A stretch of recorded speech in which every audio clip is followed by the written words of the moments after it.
Mes ailes sont immenses et cherchent les courants que je traverse puissamment en repoussant l'air. Je survole les montagnes enneigées de plus en plus haut et me confonds avec le ciel et les nuages, tandis que les faucons, les buses et les plus petits aigles évitent mon déplacement. C'est une aube radieuse, laiteuse, qui porte une lumière indéfinissable, régénératrice, et tout mon corps, mes ailes, mes plumes, mon bec et mes serres, et ces yeux qui voient si loin, jusqu'au moindre détail des terres qui défilent en dessous de moi, en sont baignés. Le vent est une caresse. Il accompagne mon vol comme une main bienveillante vers un lieu désigné depuis la naissance des temps, cette île perdue, invisible aux yeux des humains, où le déroulement des ans n'a plus d'importance et où tout se régénère. On m'y attend, je le sais, et je vogue vers cette promesse d'antan, vers ce rêve impossible que j'ai gardé enfoui dans la crainte de le trouver moins beau. Mon cri d'ivresse passe sur les crêtes, bute sur les cercles des pierres qui oscillent et répondent sourdement, traversées par les forces telluriques, souterraines, et qui plongent au cœur des tumulus. Gravis les pentes herbeuses où paie le bétail, court dans les forêts rejoindre les loups et les ours, pour s'abîmer enfin dans les lacs et réveiller les afanques. C'est un cri d'espoir, mais aussi de souffrance, la douleur d'un homme dans le corps d'un balbuzard et les pleurs de Marzine. Je sais qu'Arthur se bat là-bas, loin dans le nord, qu'il lève Kaledvitch pour délivrer Pridin, dans l'espoir de garder au peuple des Bretons sa terre et ses croyances. L'épée des dieux foudroie ses ennemis de son éclat incandescent, brise les résistances et donne à l'homme, au roi qui la porte, une puissance et un éclat à nul autre pareil. Sa réussite est au prix inestimable du sang et des larmes, jusqu'à l'ultime combat dont seul je connais l'issue glorieuse et fatale. Je fuis les pensées d'humains dans ma tête d'aigle. Je fuis les visions de carnage et de trahison. Je me laisse tomber comme une pierre dans le ciel et plonge vers un vieux Caer à demi effondré, où je suis venu tout au début de ma quête pour faire lever les dragons sous les yeux effrayés de Vortigern. Mes cerfs trouvent une prise et s'accrochent aux rocs qui dominent la vallée verdoyante. Le vent danse et joue avec les herbes des pentes, glisse et lance sa plainte mélancolique. Autrefois, il y a eu là des combats gigantesques, et le lac tout en bas a reçu les corps qui se sont enfoncés dans ses eaux. Il repose maintenant par le fond, squelette blanchi et démembré. Mais le roi guerrier celte, lui, dort toujours sous mes serres dans son cercueil de pierre. Le temps est venu de confier le dragon à Arthur.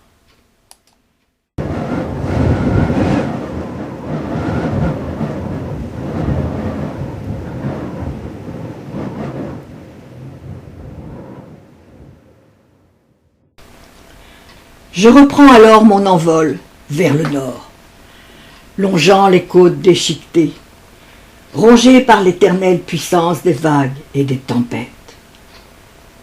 Là-bas, dans un vieux Caer, Araun, compagnon de mes années de jeunesse, vit ses derniers jours.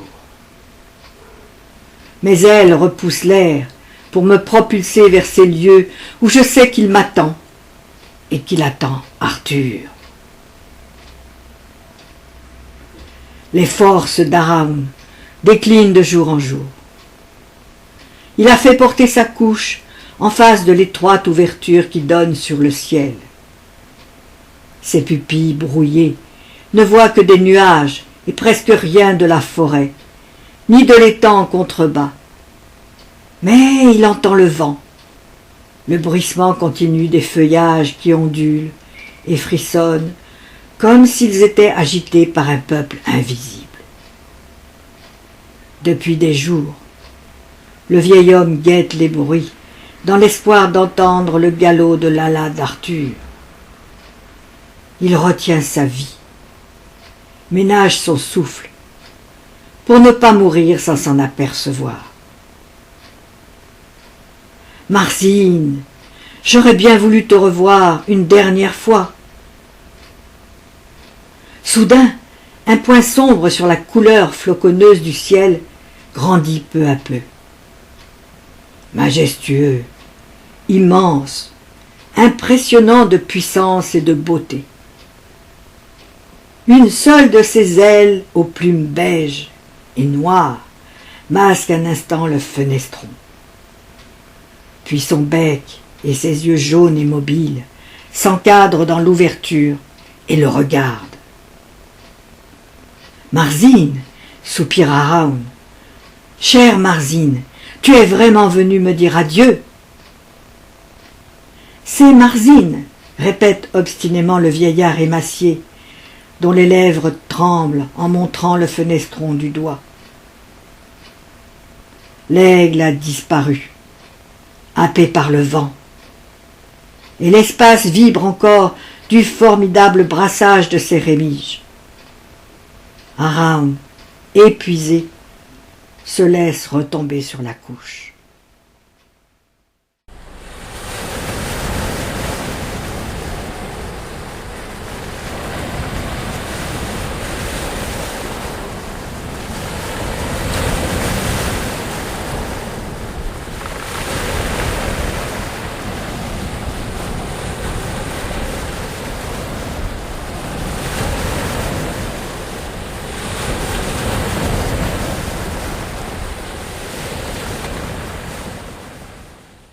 Mon vol m'entraîne à nouveau vers la mer, vers le souffle salé et iodé du large. L'île est là, quelque part sous mes ailes, et le courant m'y emporte irrésistiblement. Je me laisse guider et je survole lentement la côte bordée de rocs sombres et déchiquetés, les champs verdoyants de pommiers qui descendent jusque sur les plages, le sable clair, les vallons et les prés, ruisseaux et rivières cascadeuses et limpides. Cette île est un refuge peuplé d'elfes, de prêtresses du culte ancestral. C'est aussi le lieu où dorment les grands rois, les héros, les guerriers valeureux et les magiciens Tuatha. Je sais qu'Araun aperçut ma présence sous la forme de l'aigle, et qu'il va mourir heureux et en paix de m'avoir revu. Un aigle ne pleure pas, même si Marzine à l'intérieur gémit et crie sa souffrance dans le vide du ciel. Je suis allé me poser sur un rocher, à l'abri des vagues, pour entreprendre la lente transformation qui me ramènera dans le corps d'un humain. Je suis l'enchanteur.